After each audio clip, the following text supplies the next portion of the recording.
सासू माँ, हर किसी को अपने हिस्से की जिंदगी जीने का हक है।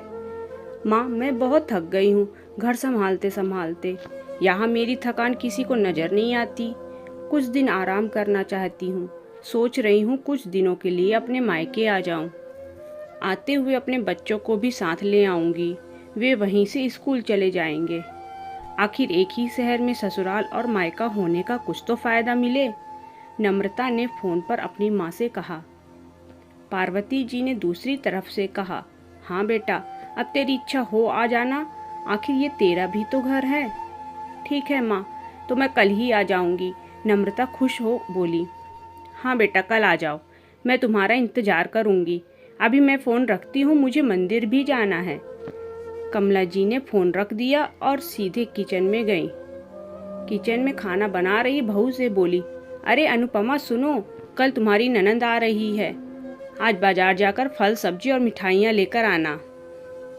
बेचारी मेरी बेटी ससुराल में नौकरों की तरह काम करती है और उस पर कोई ध्यान ही नहीं देता। यहाँ आएगी, कुछ दिन रहेगी तो उसका मन और तबीयत अच्छे रहेंगे। सास के मुंह से ऐसी बातें सुनकर अनुपमा का चेहरा उतर गया। वह मन ही मन सोचने लगी, काश आपको मेरी थकावट भी नजर आती। मैं भी दिन रात झाड़ू पोछा, बर्तन, खाना बनाना, मार्केट जाना और हर वह काम करती हूँ जिससे हमारे परिवार वालों को कोई दिक्कत ना हो। काश आप मुझ पर भी ध्यान दे पाती। आपकी बेटी तो जब मन में आता है तब यहाँ आ जाती है, लेकिन मैं साल में एक बार ही अपनी माँ के पास जाती हूँ, तब भी आपको प्रॉब्लम होती है।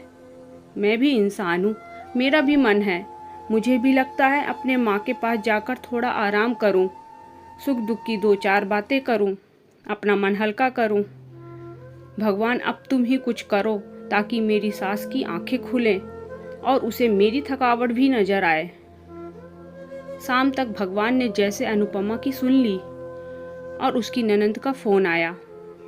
ननंद ने अपनी माँ से कहा कि उसकी सास ने उसे मायके आने के लिए मना कर दिया है, इसलिए इस बार वो नहीं आ सकती। पार्वती जी बोली, ऐसे कैसे मना कर दिया? पहले तो कभी वह तुम्हें आने के लिए नहीं रोकती थी, इस बार भला क्या हो गया?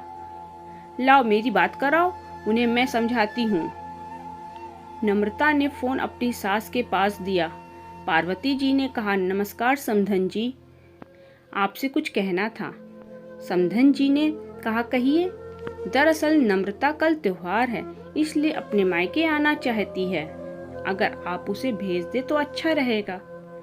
नम्रता की सास ने कहा, देखिए समधन जी, आपकी बेटी मायके कर रहे इस बात के लिए हमने उसे कभी नहीं रोका और इस बात से हमें कोई प्रॉब्लम है भी नहीं। कुछ दिनों पहले मैं अपने रिश्तेदार के शादी में गई थी। वहां आपकी बहू अनुपमा की माता जी से मिलने का मौका मिला। उनसे गपशप करने के दौरान उनकी बातों से पता चला कि अनुपमा को साल में एक ही बार अपने मायके जाने को मिलता है और वह भी बहुत कम समय के लिए। मुझे लगता है आपको पहले अनुपमा को उसके मायके भेज देना चाहिए और वह जब मायके होकर आ जाएगी तो मैं नम्रता को आपके पास भेज दूंगी। एक बहुत जरूरी बात जो मुझे लगता है आपको समझ लेनी चाहिए कि आपको अपनी बहू को भी बेटी की तरह या बेटी से भी ज्यादा प्यार देना चाहिए। उसे भी मायके जाने की इच्छा होती होगी। हो सकता है नम्रता के वहां आने से उसकी आवभगत करने के लिए आप उसे उसके मायके नहीं भेजती होंगी, या फिर वह आपसे कुछ कहने से भी अब डरती हो। अगर आप उसको घर में ही कैद रखोगी तो एक दिन ऐसा आएगा जब वह आपके खिलाफ बोलने लगेगी, फिर वह आपकी सुनेगी भी नहीं और जब चाहे तब अपने मायके जाएगी। ऐसी परिस्थिति आए, इससे अच्छा है कि आप ही कुछ बदलाव अमल में ले आएं, जिससे आपका रिश्ता और रिश्ते की मिठास खराब ना हो। पार्वती को अपने समधन के हर एक शब्द में सच्चाई नजर आई। उन्हें महसूस हुआ कि उन्होंने अपनी बेटी के प्यार में अंधे होकर कभी भी अपनी बहू के मन का विचार नहीं किया। उन्होंने हमेशा ही अपनी बेटी को अपने बहू से ऊपर रखा। दूसरी तरफ नम्रता भी अपनी भाभी के बारे में हो रही इस बातचीत को सुन रही थी। उसने भी रियलाइज किया कि वह कभी भी अपनी भाभी के साथ ठीक से बात नहीं करती और जब जब वह अपने मायके जाती है तो भाभी थोड़ी उदास रहती है।